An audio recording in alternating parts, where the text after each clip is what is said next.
All right, hello everyone. I am Mr. E,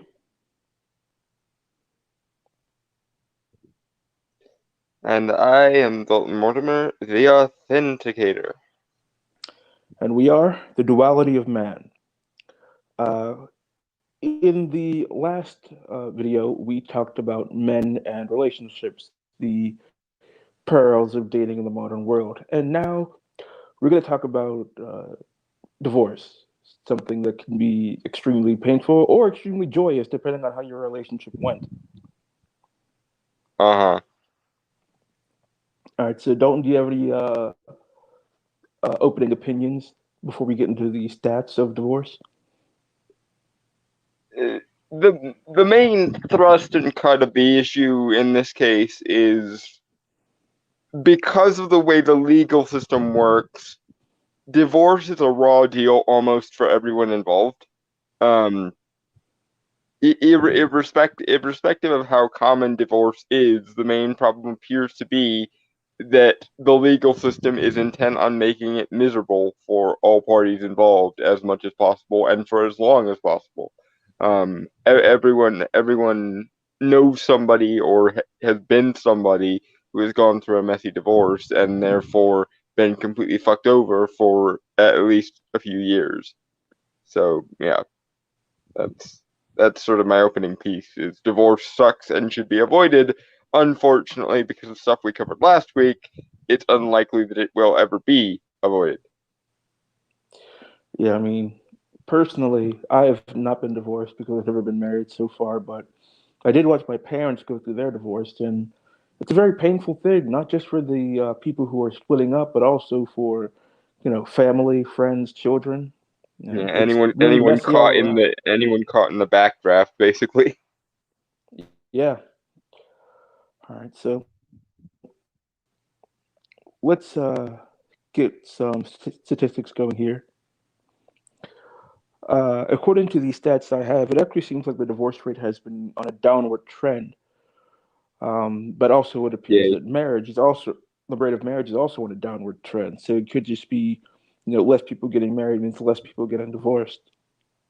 yeah. It wouldn't surprise me in the least, considering that our generation's approach to this problem appears to be just nope. I watched my parents go through it. I watched the Gen Xers do their whole sexual revolution thing. It's not worth it. I'm waiting until I find the one, or I'm not doing it at all.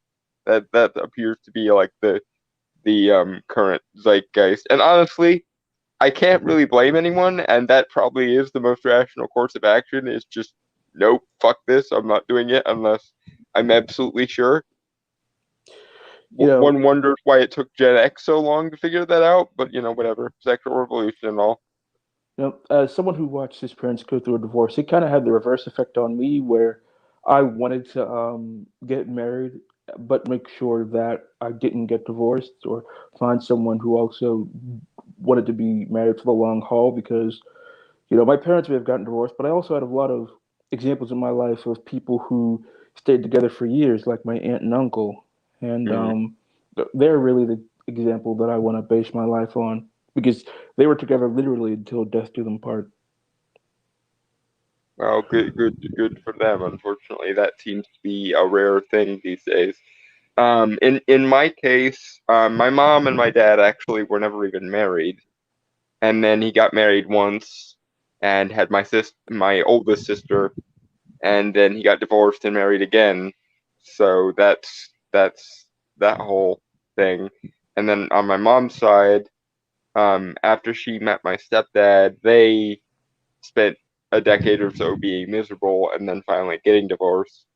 Um, and she's kind of moving between relationships here and there and everywhere. So yeah, I've had the same thing of deciding however I decide to run my life, I'm not running it that way. I want to find someone that I can be in a relationship with once and then be done because I have other shit that I'd like to make of my life. And honestly, as important as love is, I don't want to be pulled along from bad relationship to bad relationship just because I can't find anyone. Exactly. Now, here's a statistic that surprised me. Apparently, the United States has the third highest rate of divorce in the world. The only three that are higher is Russia, Belarus, and Gibraltar, with the U.S. having 3.2%, and um, Russia having 4.8%. That sort of surprises me, considering how heavily traditionalistic Russia tends to bend, especially these days. And of course, the vaunted dark stoicism of the Russians. That sort of surprises me. You would think if anyone was going to go, all right, I am going to suffer through this for the sake of my family and my children, comrade. You would think if anyone was going to do that, it would be the Russians, but I guess their stoic their stoic stick to itiveness, which is hard to say, is very very exaggerated, I guess. I'm surprised Canada isn't higher than us. Canada, for however backwards their some of their policies might be, they seem to have found the bug in the system where they can just make shit work. Um, which I guess good for them. Um, hopefully Justin Trudeau doesn't ruin what's left of Canada in the interim. Yeah, I'm sure he'll get there.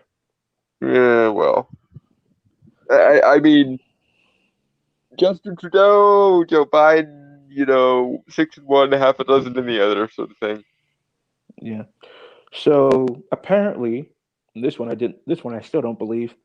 Every 13 seconds, there is one divorce in America, which means that in the time it takes a couple to recite their wedding vows, which is roughly 2 minutes, there are nine divorces. Yep, which brings up an even weirder point of how many divorces will happen during this stream, statistically speaking. Then, I mean, usually the stream goes for an hour, so according to this stat, 277. yep,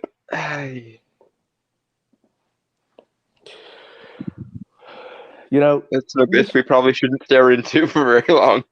Uh, this really does make me sad about the whole idea of marriage. I mean, because why would you even, you know, get married if it's something that you weren't prepared to make for the long haul? because essentially it's people being led around by their neurochemicals and their hormones.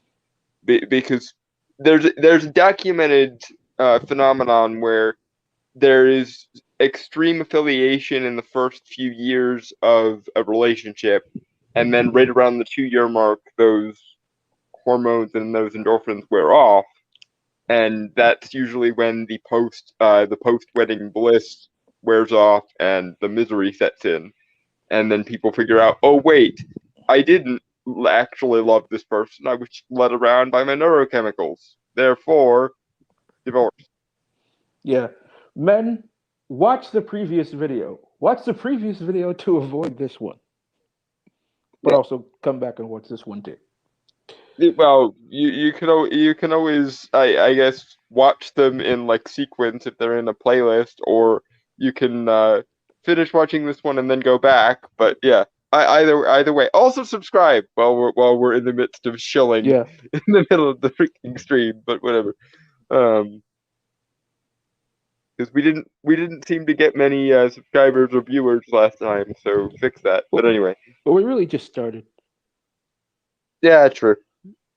All right. Also, neither of us shared it out like we should have, but we'll That's fix it true. in this one. Yeah. Median duration of marriages that end in divorce. So the median years for marriages for male and female appear to be around 8 years for the first marriage, and then it just decreases from there. Like second marriage, it's around 7 years. So neither of my parents. Well, I mean, my dad's been in a relationship for a very long time, but they never got married, and my mom recently remarried 4 or 5 years ago. So we'll Mm. see how that goes.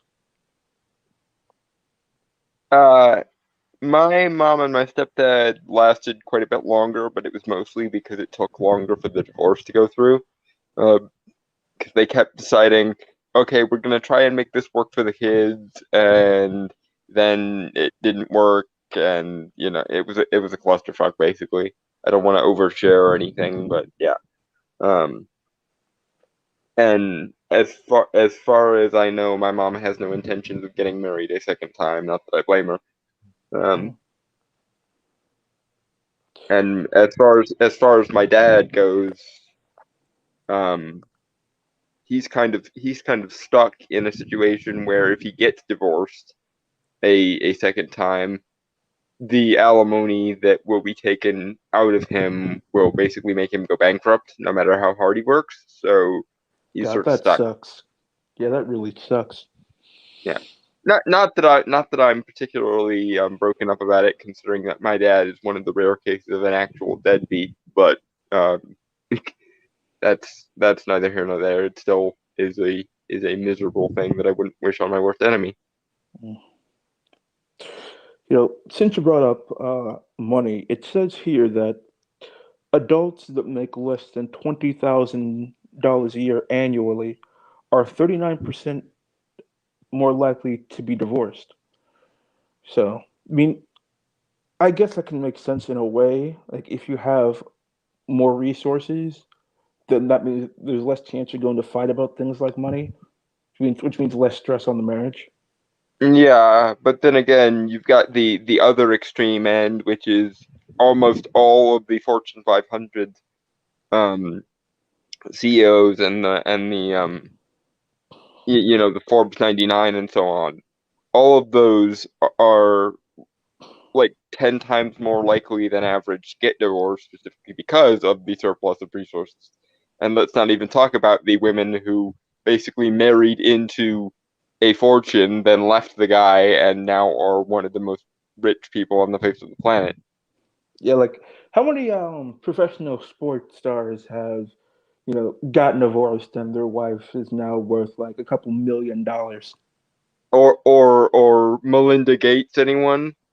I don't Um, know if she was married before he became rich or after. I'm pretty sure it was before, but nevertheless, she is now um, she is now one of the richest women on the face of the planet Earth, and basically never had to lift a finger to become so. And the same thing with Jeff Bezos's ex. Um, so yeah, it's a fucked up system when men can work their asses off to become the cream of the crop, top 1%, and then all a woman needs to do is go, I am vaguely dissatisfied with this relationship. Boom. And she can luck into more money than most of us would have any idea what to do with in our entire lives, or several lifetimes, to be honest. Hmm. The occupations that have the highest divorce rates are dancers, bartenders, and massage therapists. Now, to me, that speaks of three occupations that have a heavy chance of an affair taking place. Hmm. Which again leaves back to what we talked about last week of like, if if you're that prone to cheating, then that implies you weren't happy to begin with, which leads me to the question of why were you in a relationship with which you were that dissatisfied to begin with? Yeah, I mean, it's more respectful to break up with somebody rather than just cheat on them. I mean, at least Hmm. then, like, you at least have the dignity of not stabbing somebody in the back like that. Yeah.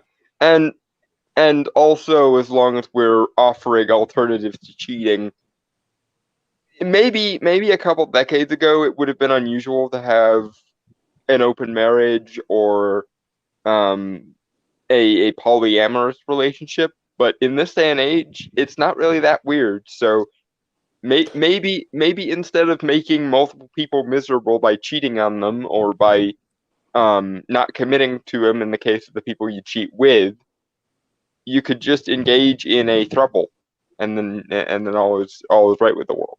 Now, granted, some people aren't going to be okay with that, but at least considering it an option would probably be better than just being conniving and backstabbing about the whole thing. There's a risk to that though, because if you have an open marriage, there's always a chance that she'll meet somebody that she likes way more than she likes you. In which case, something that was This is supposed to be true. casual Yeah, can turn into something serious. And this is why of those two options, I would more advocate for the polyamorous relationship than I would the open marriage, just because I don't think open marriages are likely to work.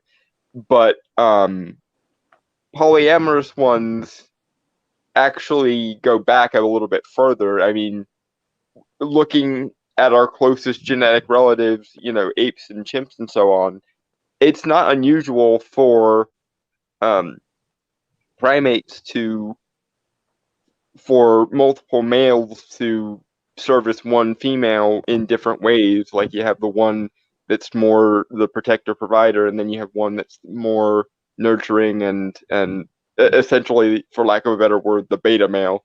So maybe taking a few cues from our primate brethren wouldn't be a bad idea in this case. And it also goes back to the whole it takes a village to raise a good baby or a good child. So maybe even children would benefit a little bit from having multiple role models of whatever gender in a given household. That might also be a good thing. Maybe I'm being a little bit overly optimistic, but it still beats the hell out of cheating because we know like the data is in on what that psychologically does to families and children, and it's not good. It almost invariably leads to anxiety disorders, depression, and other common psychological maladies. And I think there is something to be said for how common those afflictions are among our generation, and how many of our families did go through um, divorces and so on. So also, cheating is bad if you're the person that she's cheating with. I mean, my dad always said the old phrase: "If she'll cheat on somebody else with you, she'll cheat on you with somebody else."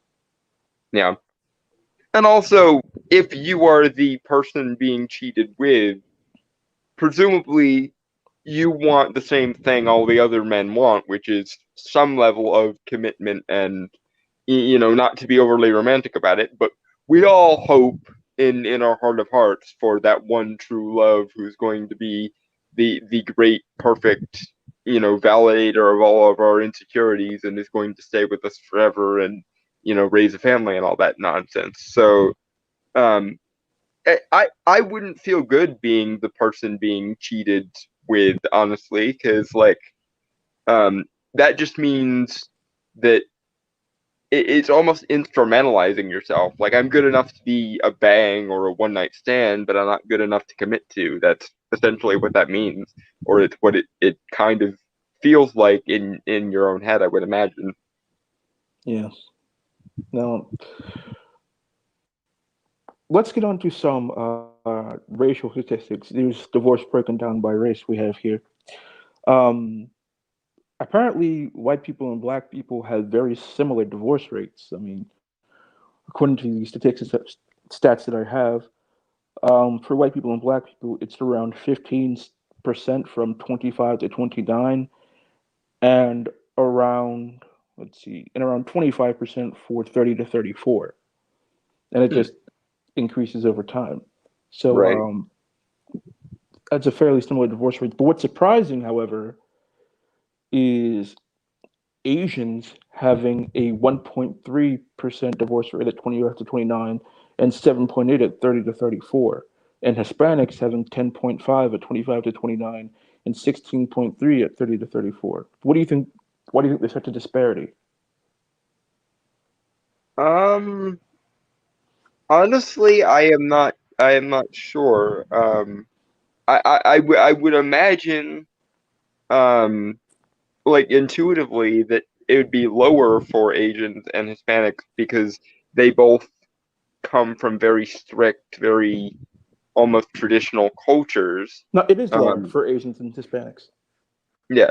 I would imagine that has a lot to do with it. In the case of Asians, um, it's the simple high achieving mentality of if I was to get a divorce, that reflects negatively on me, so I'm not going to do it. And it's inefficient and a waste of my time and money and so on. And with Hispanics, I would imagine it's something to do with the preponderance of how many of them are um, rather strict Catholics and the general um, moral indignation and turning up your nose there is in those cultures at divorce.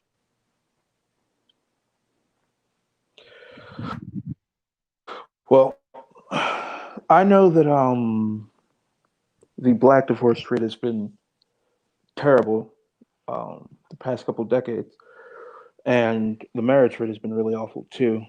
Could it be a simple case of liberal of people who are more liberal versus people who are more conservative? I don't know if I would say that because even among conservatives, the divorce rate is going up. Um, so I'm not, and also I'm not sure to what extent I want to give credit to, someone's life philosophy because I think usually when people get divorced, it's mostly a result of a lack of thinking, not a overabundance of thinking. Divorce is sort of like a get out of jail free card with commitment and um a lack of long term planning. So Let me I'm not. ask you: Yeah. uh, do you believe that we should have no fault divorce, or do you think that there should be some cause behind it where you're able to prove that the person is causing harm in the relationship? Again, I'm of two minds on this because um it would be wonderful if we didn't have the specter of no fault divorce because one of the things that made divorce as common as it is the advent of no fault divorce. However, I think it is also um a bit overly restrictive to people who just grow apart as they get older because that does happen. And I think one of the major miscalculations of traditionalism is not is not having an escape valve for that. Um, the notion of you just have to suck it up and be miserable for the rest of your life because you made a wrong choice, 20 or 30 or 40 or 50 years ago. I don't I think as bad as divorce might be, I think it's preferable to a world in which people are trapped in loveless marriages. Um, See, my mind on that is if we get rid of no fault divorce, there are some people that are going to be miserable. But I also feel that once people realize that, people will begin to make better choices about who they marry. So it's like some people are going to be miserable, yeah. but on the whole, people will be more considerate before they enter into something like The the this. good the good news is it seems like we're heading that way anyway, considering that, like we said, among millennials and Gen Zers, there seems to be a backlash to the sexual revolution where it's like, okay, you guys back in Gen X tried that whole sexual revolution thing and tried the whole free willing, no strings attached thing, and it blew up in all of our faces. So we're all going to wait until we find the right one, or just not do it at all. Um, so, irregardless of what we do about divorce, it seems like the upcoming generations are kind of learning the lessons that it took Gen X, the entirety of the sexual revolution to learn, which is don't um don't go so gung ho with your hormones that you forget about long term planning and the actual like substance of affection in these situations. It'd be great if we didn't have to go through the trauma of an entire generation being raised in, broken, divorced homes to get there, but at least we got there, or we are getting there in the end. because if the pool of people who get married and get divorced just shrinks, and maybe in 20 or 30 years, um, the millennials and the Gen Zers will collectively find the ones, and you'll see a spike in marriage, but you won't see a corresponding spike in divorce. I think that will probably make it worth it if we just intuitively learn be more selective. God damn it, um, rather than um, rather than regressing back to, okay, you're not allowed to get divorced now. I think I think it's a wiser investment in the long run to have people um, learn the consequences of this the hard way once and then not have to learn it again, rather than insisting that everyone subscribe to this you must never get divorced because reasons approach that was the old school traditional model. So I've just found some statistics on same-sex divorce. Would you like to hear those? Why not? It's useful information eventually anyway. Apparently, same-sex couples are half as likely to get divorced than straight couples. That And doesn't that doesn't surprise me. I don't know anything about same-sex couples. So would you like to elaborate on that? Um, it it just okay. Without without playing the victim or anything. There is the simple fact of the matter of it takes more conscious effort to deal with being same-sex attracted in a lot of ways because um, it's not the norm, because it isn't the default mode. Most people just default to being straight and they don't really think of it much more than that. But if you're the odd one out, if you're gay or lesbian, you kind of have to work harder at finding the one because there's a smaller pool of people to pull from, and also it's more effort to go against the norm in that way. So I would imagine that of those gay people who do get married, they would stay together longer. However, I also know that because I've looked at statistics of this myself, the rate of divorce and domestic violence is actually highest among lesbian couples and the least among same-sex male couples. Which is kind of funny because you would think, because women are usually considered the more soft, feminine gender, that they would argue less, but in actuality, it seems quite the opposite. When Uh, women get together, they are likely to bitch at each other, whereas when men get together, they're just mostly okay with each other, it seems. um, my take on this is that, you know, as a kid, I was always told, be careful, not to start fights. Be careful about might be a bit different. Hmm. That I feel like girls aren't really told to be careful that someone might kick your ass. But I feel like when they get older, in their same-sex relationship, if both of them have been taught that, then they might not. They might just fight Yeah. and not realize I the think danger that fighting I think presents. there is a cultural element to it, but I also think there's probably a inherent psychological aspect to it, because women are usually the ones who get what they want through social manipulation and social cohesion. So if you get two women trying to establish who is the queen bee in a same sex relationship, they're not going to hold as many. They're not going to pull as many punches as a straight couple, because men are psychologically programmed to provide and protect for women even when they're in the midst of an argument, barring extreme examples. So if a straight couple is arguing and they start crying, or the woman starts crying, the man intuitively is going to go, oh shit, she's crying. I've got to do something to stop her from crying. But women are, because they are more social manipulation oriented, they can kind of see through that shit, and they don't have the innate instinctive um wiring to go, oh shit, she's crying, I should probably stop. More likely they have a wiring that implies or inclines them towards, oh, she's crying, she must be faking or something.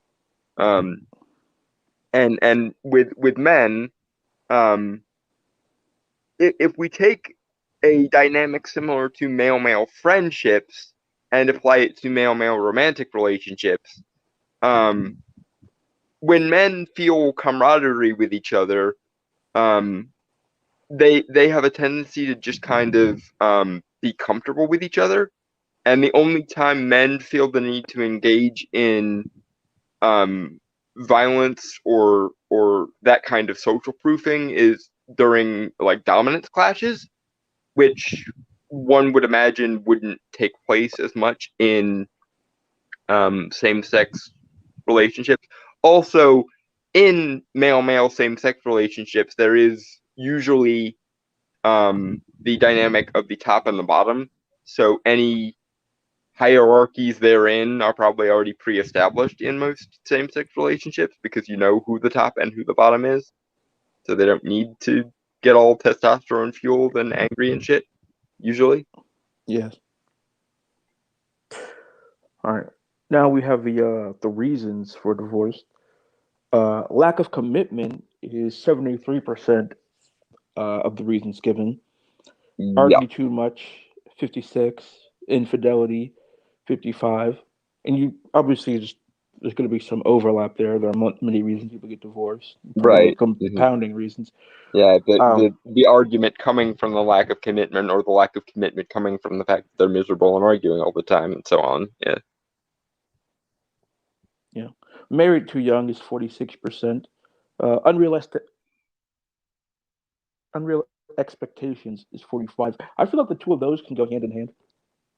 Yeah, all of these seem like they are overlapping and compounding each other or are logical extensions of each other more than anything.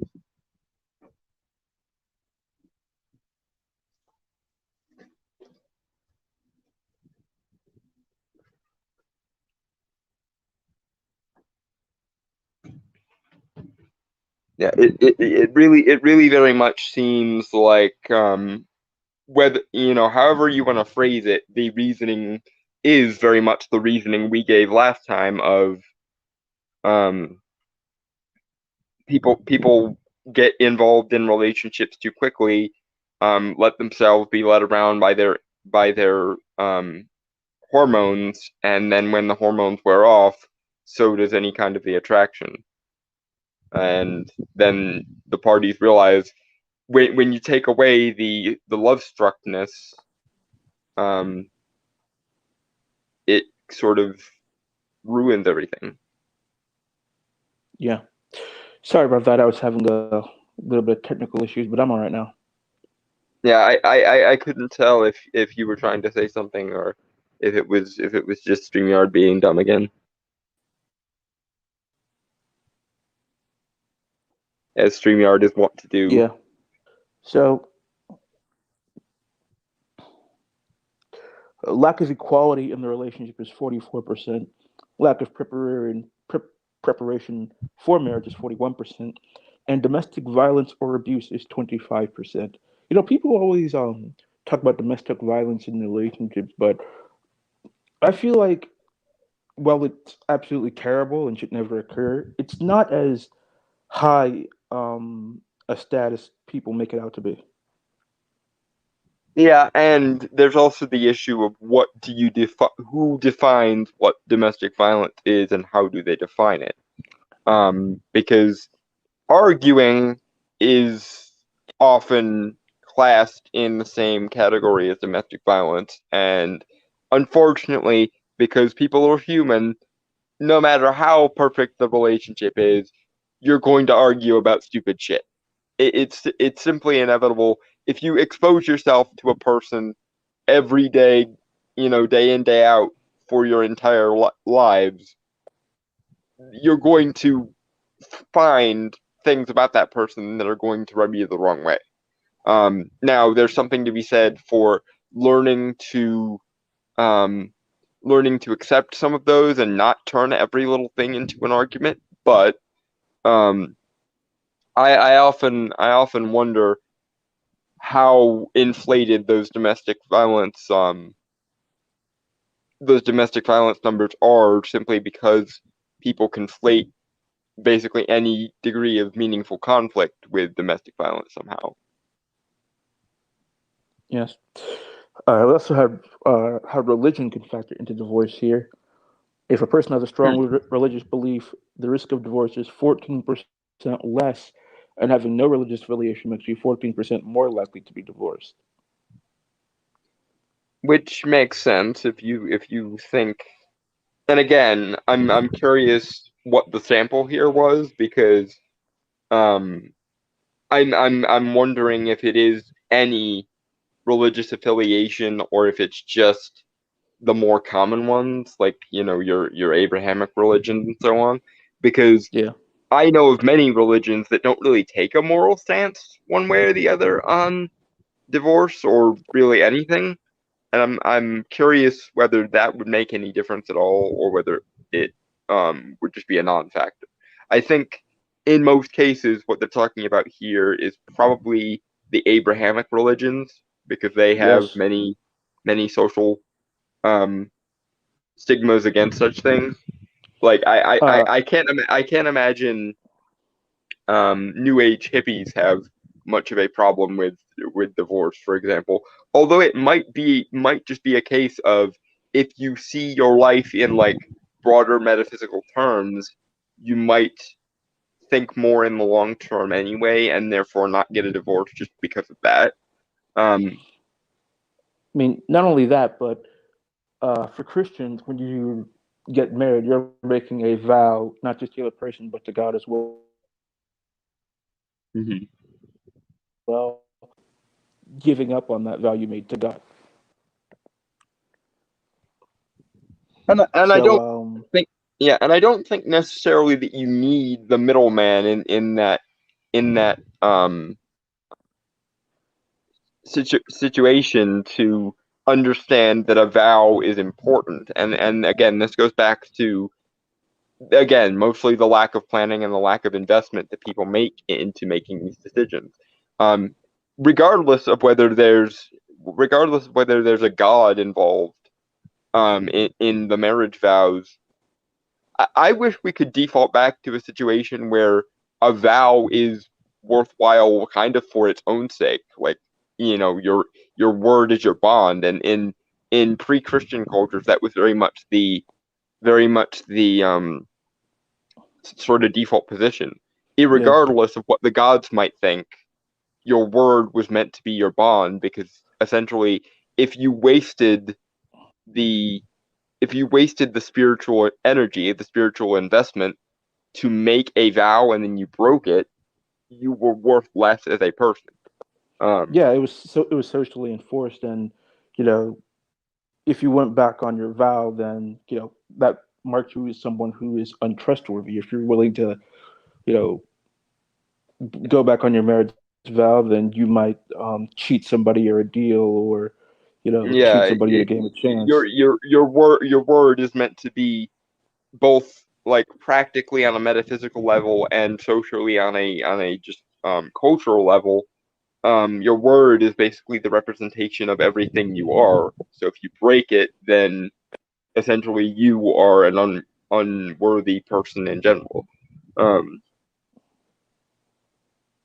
maybe we do need to bring something like that back at least to because one of the how to phrase this one of the unintended consequences and the overlooked things about this whole free love freewheeling approach to um, romance marriage etc is the notion that these things are arbitrary, subjective choices, and they don't really make a difference in the long run. And irregardless of the metaphysics involved, um, I fundamentally have an issue with that. The idea that love and romance is ever arbitrary and subjective. Um, something that you can just whim and will away at the drop of a hat is kind of annoying because in my personal lexicon, love is one of the love is one of the things that makes life worth living. And if you Yeah, don't take love and romance and marriage seriously, what do you take seriously then? yeah, If not the person you want to spend your life with and or have kids with, what is it that you take seriously? What is it that you view as valuable enough to, put before yourself then, if not that? yeah. I know very well that love isn't just something that you can throw away casually. And if you can, that wasn't really love. But last time I genuinely loved a woman, took me years to recover from that. Yeah, I can imagine. Um, in one of my first relationships, I met someone actually a couple weeks before the COVID lockdown started, which was just horrible, horrible timing. But I was in a relationship with him for more than a year, and we ended up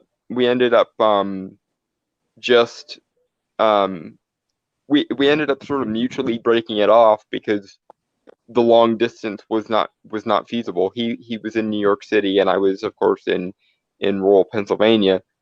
Um, but it still took me a long time after breaking up with him before I could even think about um being with being with someone, and it took me even a long time to just think of myself as worthy of being in a relationship after that, because in my mind it felt like, um if that was the best I could do and I still didn't make it work, then maybe maybe I'm just not meant for anyone.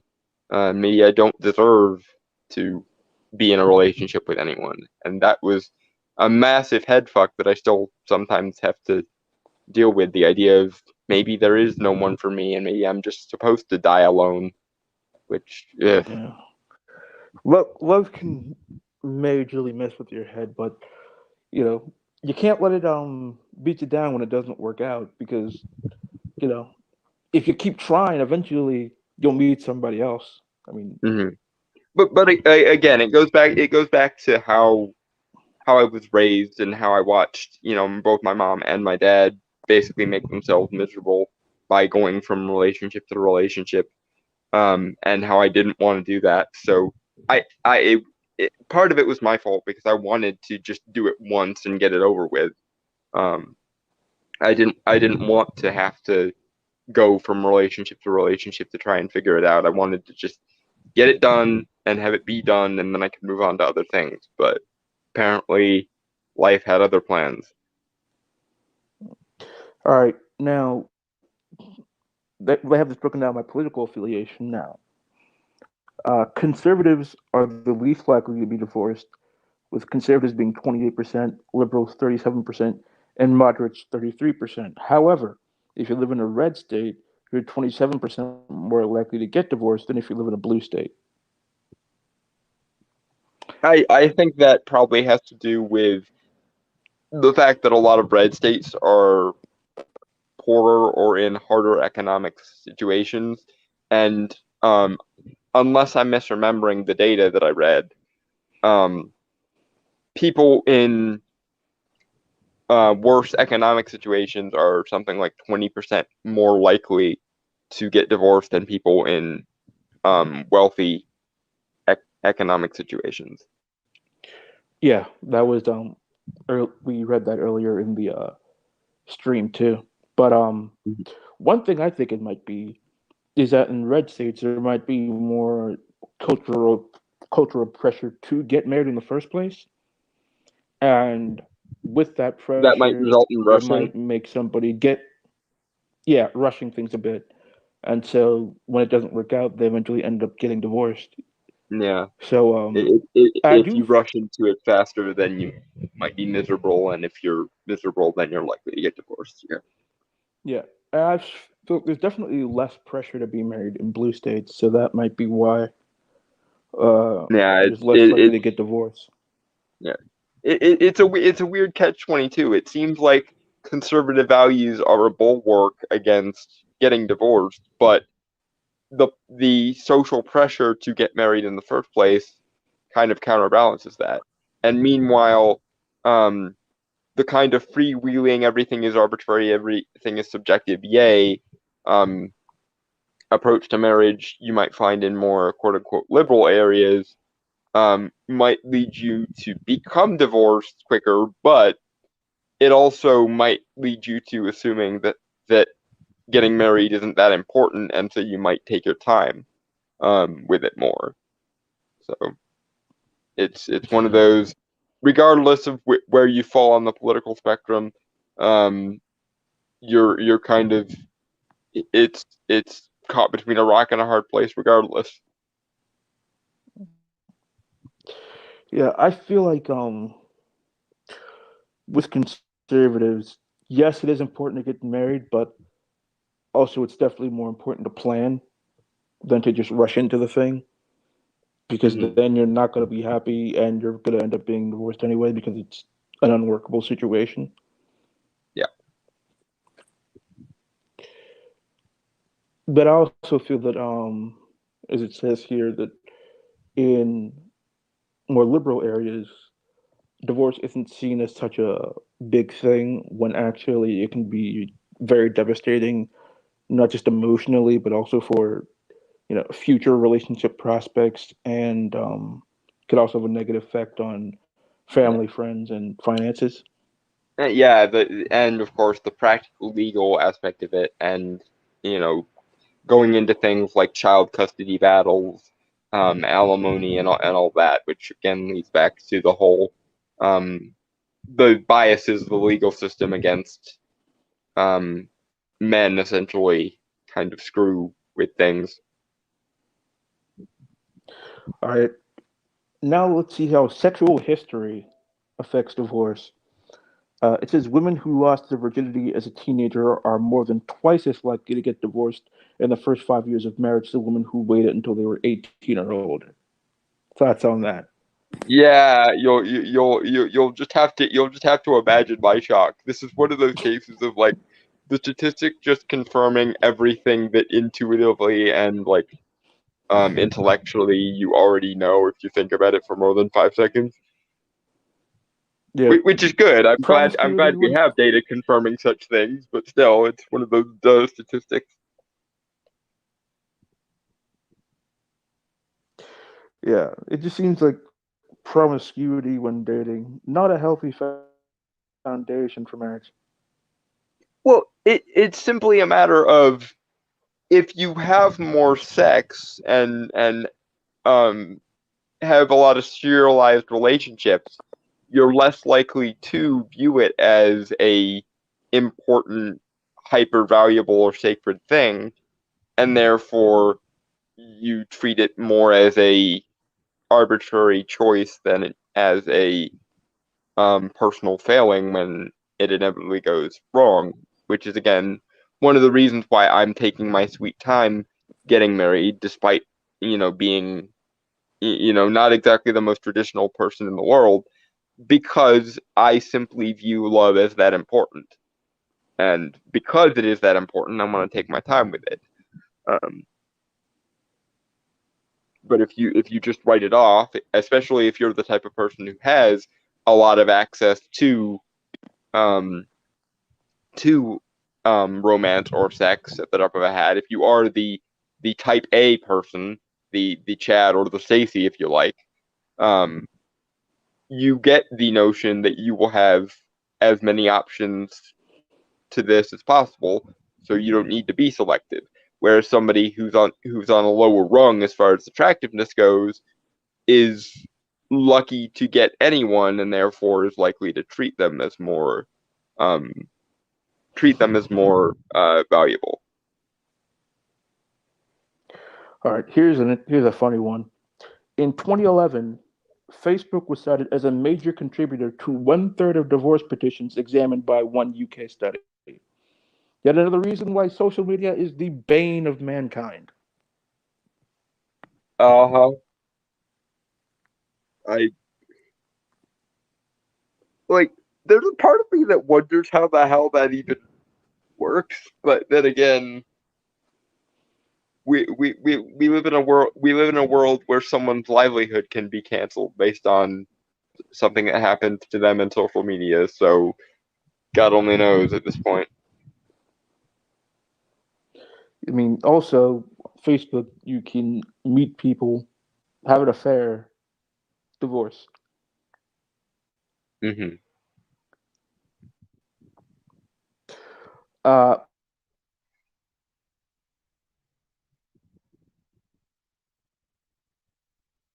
The richest people in the world made a minimal contribution to housework and childcare. So if the woman's out earning the bacon, the man doesn't really help out at home or with the children, divorce. So I could actually see that one. That makes sense to me. Uh-huh. Um,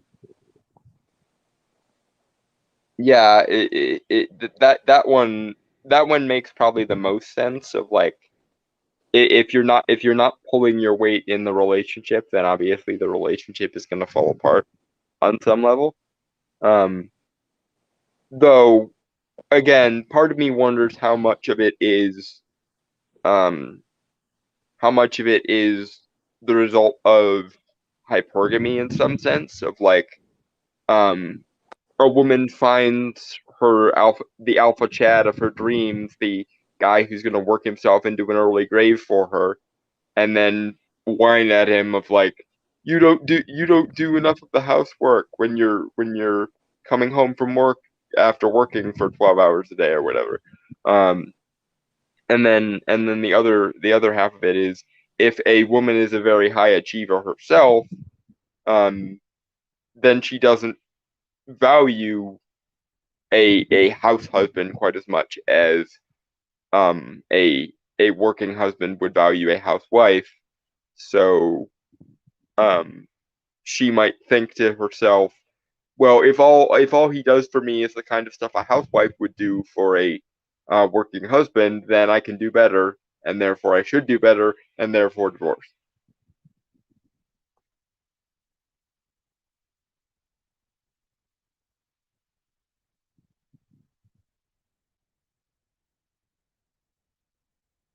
E, did StreamYard fuck up again?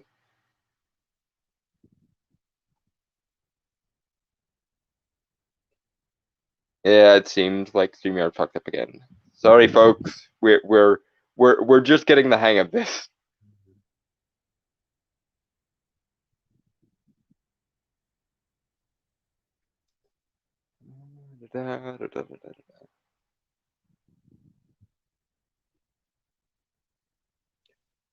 And while we wait,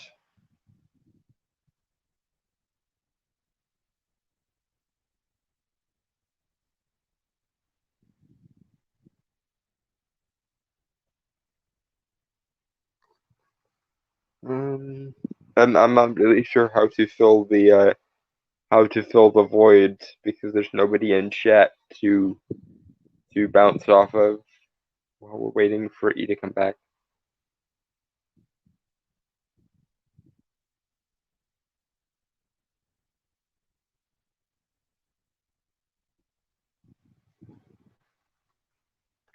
Oh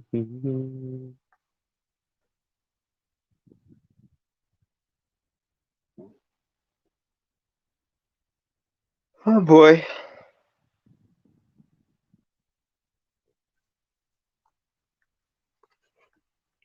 It's the end of the world as we know it, and I feel fine.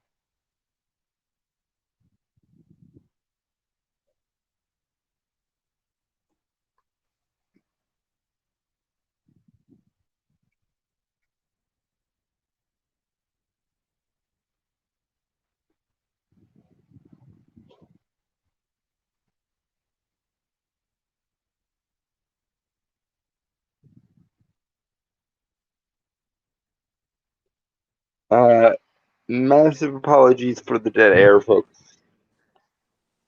Hello? Okay, we can hear you again. Eh. Yeah, I don't know what the hell happened. I'm doing this on my tablet because my computer is stuck doing a Windows update. Ah, Yeah, yeah. so I gotta It's probably just StreamYard re-find the being weird. Considering how StreamYard treats stats. smartphones, I can't imagine tablets would be much better.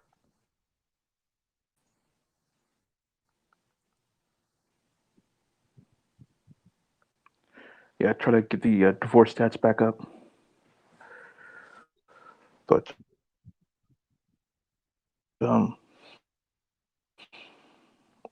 see,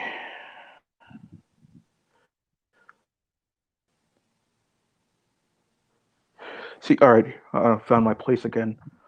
Pornography addiction was cited as a factor in 56% of divorces, according to a recent study. Okay, guys, if you have a wife, why are you watching pornography? And if she's not having sex with you, why are you still married? I'm I'm a bit more lenient on that because sometimes um sometimes you need a little bit more variety, and we all know also that women watch pornography as well, and a lot of women have, dildos and things for masturbation purposes. So I, on the pornography addiction side of things, I mostly consider that to be I mostly consider that to be prudishness, um, finding a problem where there really isn't one. I think it's more likely that um, whichever partner is more affronted by the idea of the other partner watching pornography found that the other partner watches pornography and was offended by that. Essentially, is I what don't I know is if what I I don't know if it's necessarily just prudishness because it says addiction, and addiction means that you are basically consumed by this. You're probably doing it four, five Yeah, times. my issue with this on a statistical level is who defines what pornography addiction is. Is it self-reported? Because if it's self-reported, then fine, sure. But if it's someone else's arbitrary definition of what constitutes pornography addiction, then then I remain skeptical. Um,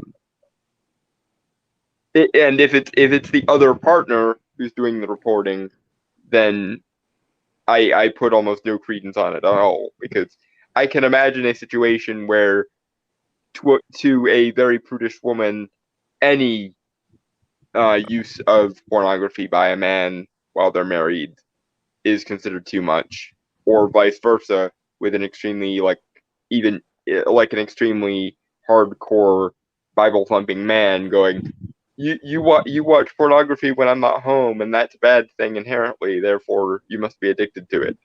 Um, No, personally, the way that I'm seeing it is, you know, you have a someone there that you could have sex with. Why are you watching pornography? And it's if it's just a matter of variety, there are ways to spice things up without, um, you know, using pornography. mhm. But also um, if the person is just unwilling to have sexual relations with you, I feel like that's a major problem because Yeah, obviously sex isn't all there is to a marriage. But I but do it's feel like a feature of a functional marriage, nevertheless.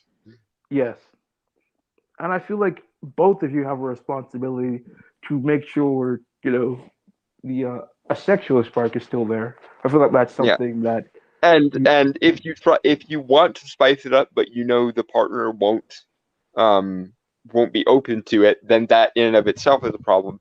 Because in addition to personality compatibility, interest compatibility, long-term planning compatibility, and everything, do keep in mind that sexual compatibility long term is a massive part of a relationship. If your partner isn't okay with your kinks, then that in and of itself is a reason probably to at least keep your options open longer.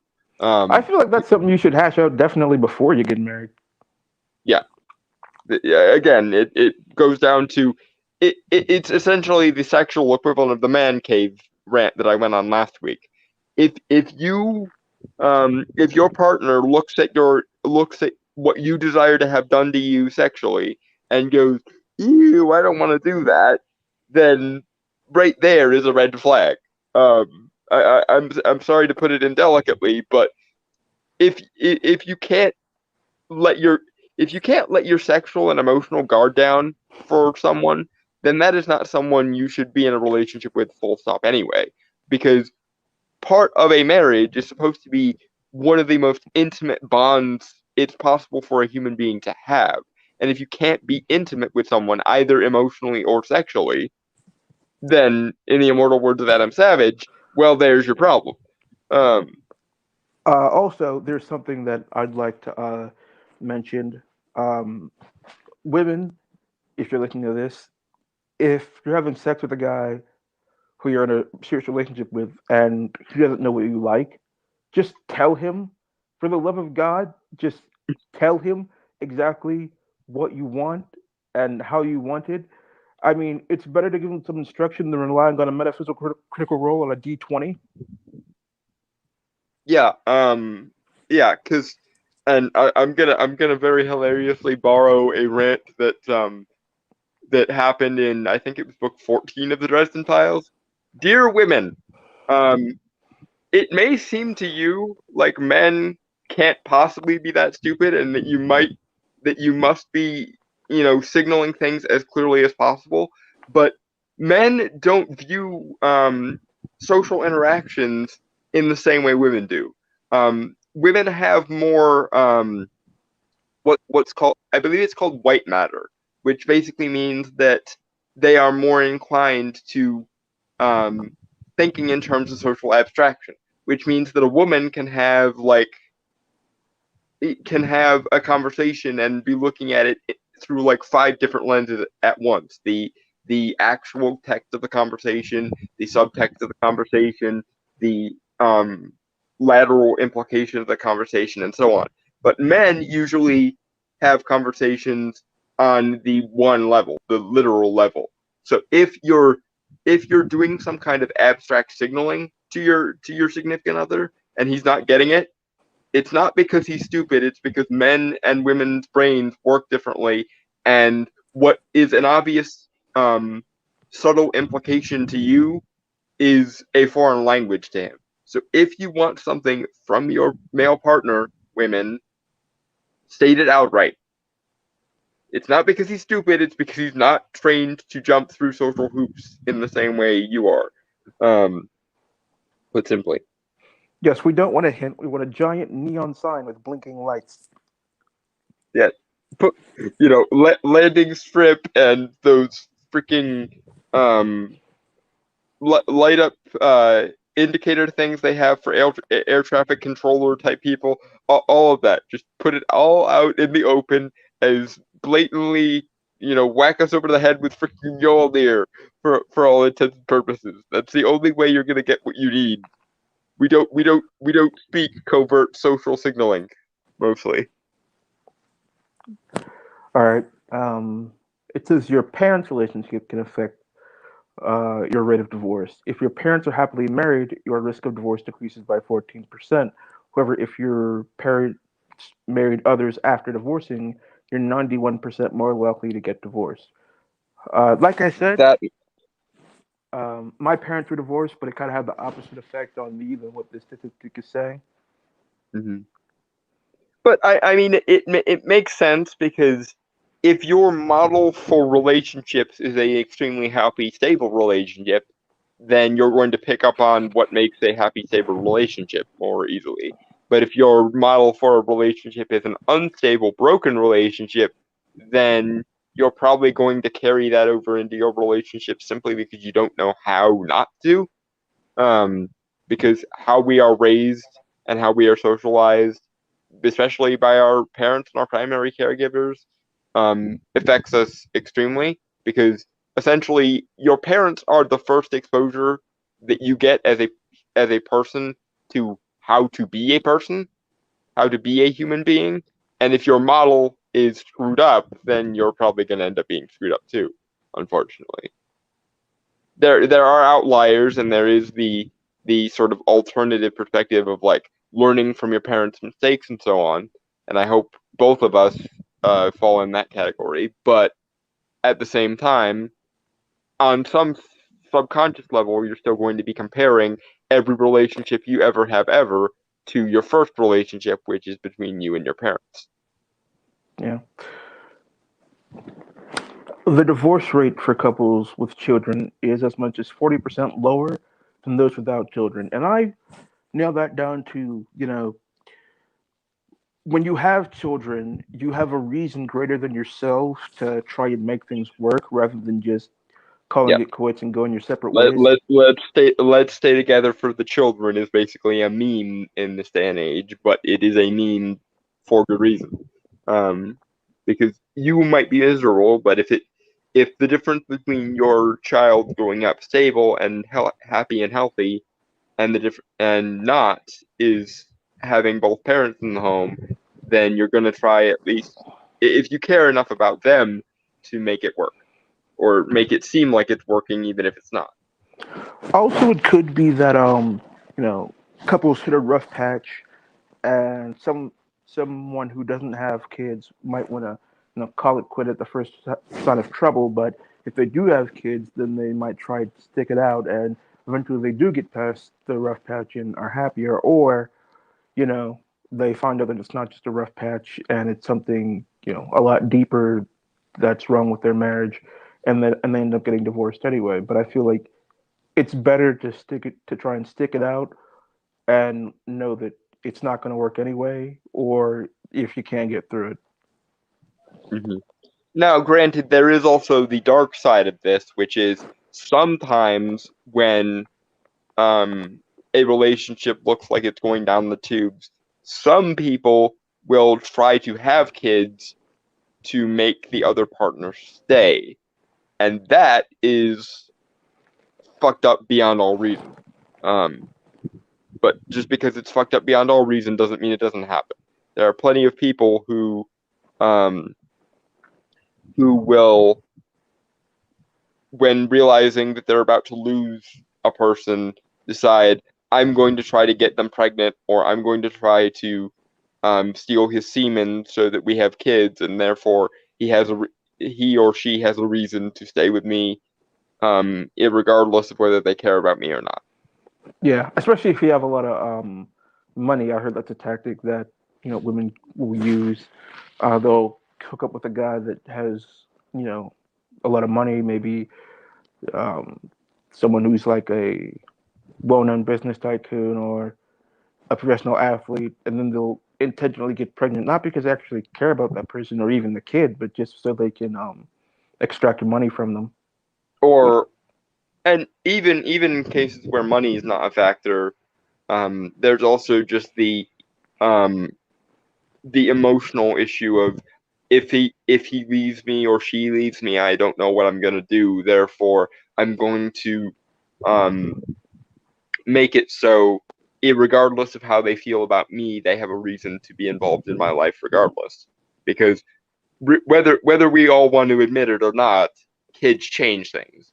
And even if you don't care about the person you're having kids with, you're still on an instinctive level, unless you happen to be a person on the cluster P personality spectrum, you're still going to care about your child, regardless of however you might feel about the person who gave you that child, um, because they are your connection to the infinite and your evolutionary proof. Basically, if you can't have children, then on an evolutionary level, you have failed. You have deselected yourself out of the gene pool.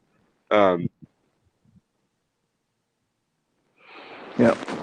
Yeah, we talked about having kids to stay in a marriage, but having a baby before marriage can increase the risk of divorce by 24%. I mean, I feel like you said, a baby does change things, and I feel like if you have a baby, you have a baby before marriage, that could change things enough to where the one person doesn't want to stay. Well, it's a lot of baggage to drop on someone. Oh, by the way, I already have a child. And also, and again, not to be overly robotic about it, but if you are a person who's expected to take care of a child and that child is not biologically connected to you, no matter how much you might like that child or you might want the best for that child, on some level it's still going to feel awkward because when you want to be in a relationship with someone, you want to, when possible, um further your own connection to the infinite. And if you're being held responsible for taking care of somebody else's connection to the infinite, then that's going to screw around with you a little bit. Now, I'm not saying therefore all adoptive parents hate the children that aren't theirs, but I am saying that if you want to get into a relationship with someone in order to have kids and they already have kids, that puts an immense amount of weight on what would otherwise be a fresh, new, neutral relationship. And there are some people who can handle that extra weight, and there are some people who can't. Um, so it doesn't surprise me that having kids already before you get into a relationship um, makes the risk of divorce or um, even just not getting married in the first place go up because it's a hell of a factor. Much in the same way as if your partner has a physical disability, that's a factor because that means your more is required of you in such a relationship than would otherwise be required of you. And I've definitely seen examples where it can work. A number of people that I know have been step parents and who've basically taken to the kids like they were their own. Yeah, And that's really good to see, in my opinion, though I can understand why some people would be a bit apprehensive about taking care of a child that isn't theirs. right. Because even taking out the evolutionary side of it, taking care of another human being who isn't a full human being yet is a lot of work. Children eat resources like, well, they eat anything, and therefore, whether it's a resource of time or energy or money or um, caregiving or what have you, it's a lot of freaking work to give to somebody. And if you didn't sign up for that to begin with, or you didn't know that going in, it changes the math significantly. I mean, you also have to consider that, if you're going to be with this woman and involved with her kid, is the other person going to be involved? Is Yeah, the because again, most people are wired to care about their children, and given that most people are wired to care about their children, if a woman already has a child or a person is a single father, um, will the other, will the previous partner, the one that gave that person the child, be involved in the um, rearing of that child or not? Will they be a complete deadbeat and disappear, or will they come around every so often demanding custody and wanting more influence over the way the child is raised? Now, granted, there are some cases where um, the person coming into a new relationship is involuntary, or losing the other partner is involuntary. Like, for example, widows and widowers. If you're with someone and then the other partner dies and you get into a new relationship, obviously that's not going to be a factor, but it still might be psychologically because especially if the kid is old enough to remember their original parents, then that's going to be a little bit awkward. yeah, I can definitely see that. Let's get on to kids after divorce. 90% of divorced mothers have custody of their children. I mean, I feel really bad for those men because most of the time, if they're lucky enough to get shared custody, they don't see the kids nearly as often as they like to, and some of them only get limited visitations, which I just Yeah, feel really bad for them. this is definitely where the sort of men's rights issues portion of the discussion comes in. Um, because while there are deadbeat dads who um want to get on with their own lives and don't really want anything to do with their kids, those people do exist. Um, much more common to almost a fault is the father who would still like to have a sizable um impact on his child's life and is prevented from doing so by the legal system and often by the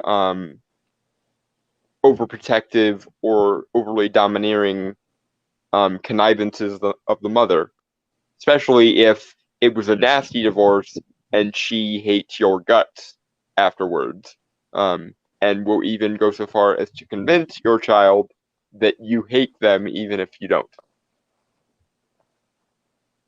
I just That just Yeah, seems evil to me. despair. I know of someone, in fact, who um, who is going through this very same thing. It's not anyone I'm related to, but I know of someone who I'm obviously not gonna name or anything because personal, but his ex is a kind of classic case of borderline personality disorder, and she is convinced that their child has asthma when every time um every time this guy is with his son, he sees no evidence of, implying that she might have something resembling Munchausen by proxy syndrome. And she constantly comes up with excuses to um keep the child in at home and keep them out of school, therefore making the child more dependent on her. And it's kind of scary. I always knew that these issues existed, but after meeting this guy and seeing what he went through with his child, um, seeing the actual like real world version of it is kind of horrifying. No, Um, I have something even more horrifying. yeah, All right, I don't know if you know, but there was a case in Canada where a mother insisted that her child was trans, and the father disagreed.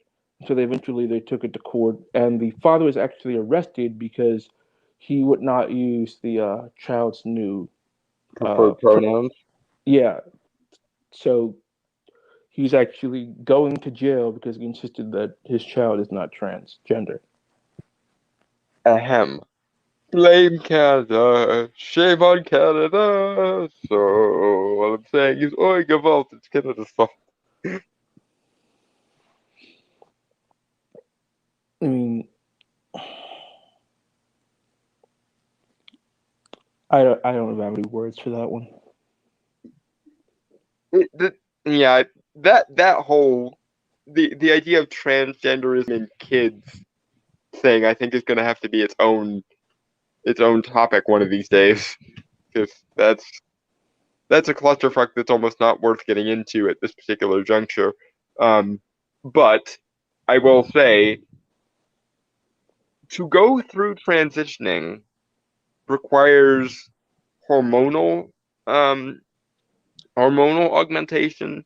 It often requires what essentially amounts to genital mutilation. It can often um, be misdiagnosed from other psychological disorders such as Asperger's syndrome, being on the autism spectrum, or other dissociative disorder. And also, I think it's important to point this out. Um, Children have less gender affiliation before puberty, and very much part of what puberty is about is strengthening that gender affiliation. It's part of the development of theory of mind.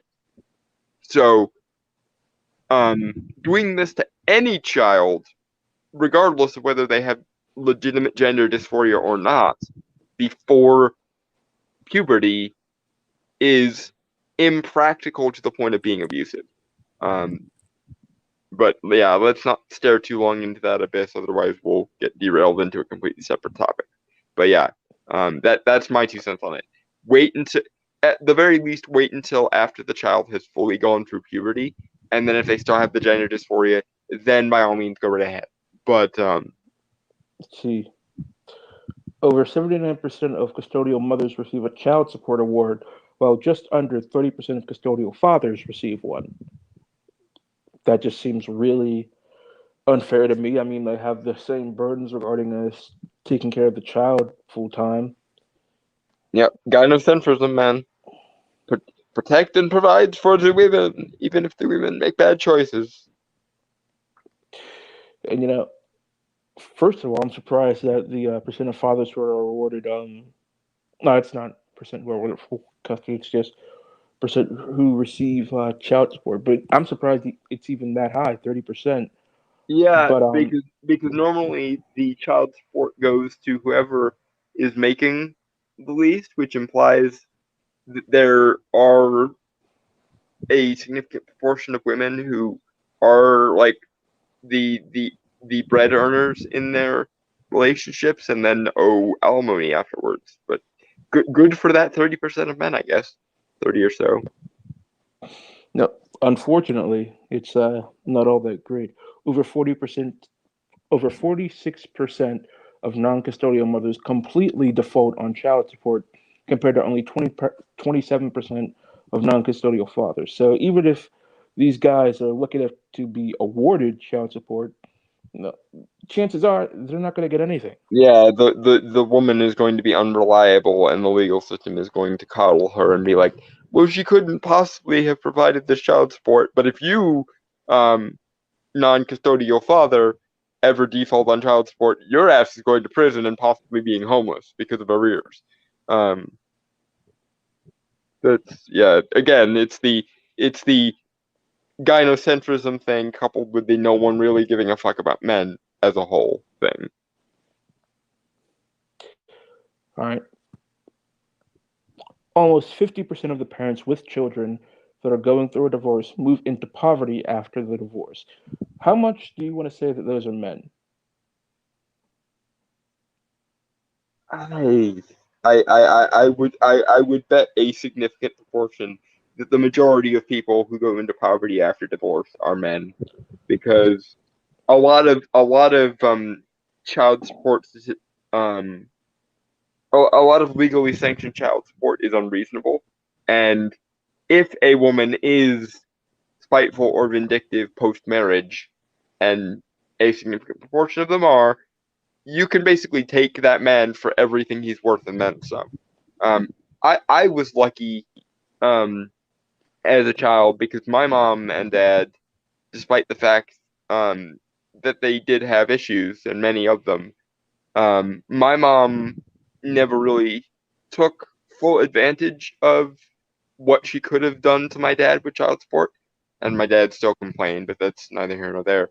Um, and so yeah, I feel like I'm one of the exceptions to the rule because my mom knew fully well going in that slate was the slate was unreasonably calibrated in her favor, and she actively avoided using everything at her disposal.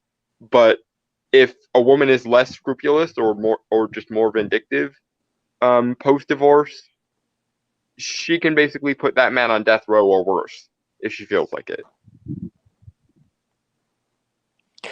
All right. Now we have the most expensive divorces of all time.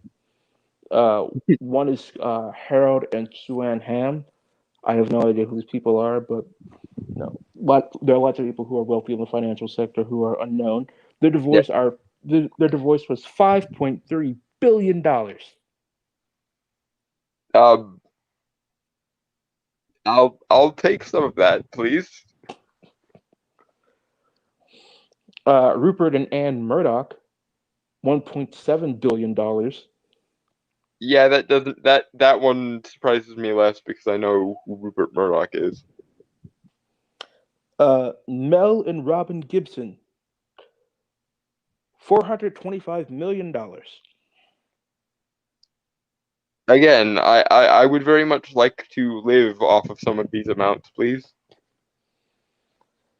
Arnold Schwarzenegger and Maria Shriver, 250 to $300 million. Yep, that makes sense. And that That's, money, unfortunately, will not be back. yeah, it's a lot of Terminator. No wonder they're making so many Terminators. Michael and Juanita Jordan, $168 million. I I mean, I would feel bad for Michael Jordan, but he's Michael freaking Jordan, so my empathy is going into world's smallest violin territory with that shit. Like I feel less bad when it's extremely wealthy and extremely like um high performing men that have it done to them because let's be fair, they will be fine.